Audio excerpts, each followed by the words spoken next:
n'upfu nagize uyu. Yewe habaye Impanuka y'iki se? Nyangorofani yakoze impanuka bijumba Ngorofani ikora impanuka. Bijumba n'amakoma bari bayirimo. Reka ntacyo bari ni ukubeshya nta ngorofani ikora impanuka. Niyo mpamvu barizo bataye umutwe. Ingorofani ikora impanuka. Reka ntaho mbizi. N'ubwa mbere mbyumvise. Bijumba n'amakoma bapfuye. Barohamye mu ruzi bagiye kuroba. Nisugura bigenza gute? Ingorofani igwa mu mazi. Reka nigendere nyine njye ko nakugenzereza ariko nta kuko nabikoraho pe. Uba wihanganye. Uri kureba n'iki se? Ntabyo nzi ukuntu byagenze. Birandura n'abakoma bapfuye. Ingorofani yabayendagaje ifite irabamira. None se kandi kubona uri kurira ni iki kikubaye cyari kirimo? Yari imigati yageneye n'abatumye we. Nese imigati ibabaje kurusha abantu.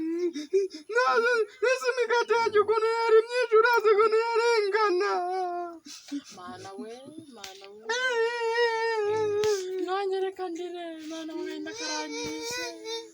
Mana imigati irambabaye. Nanjye reka ndire we imigati irambabaye. Ese wibwewe sindwara no kuyisangira. Wari kumbanyije. Bari kuyigabura mangana none bayigiye.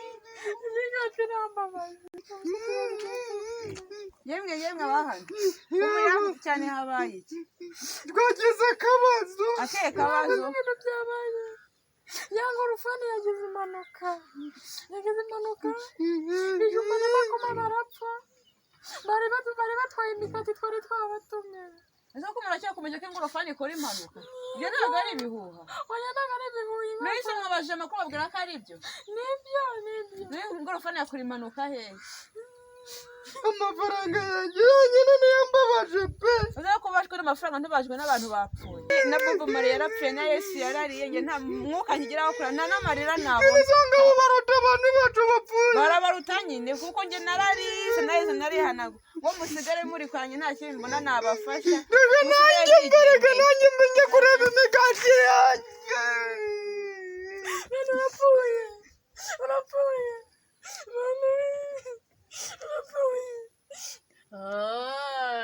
Wibwira ngo narira gase.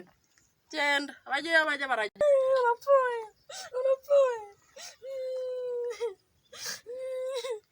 Wagira ngo narindi kurira se. Abagiye bajya baragenda.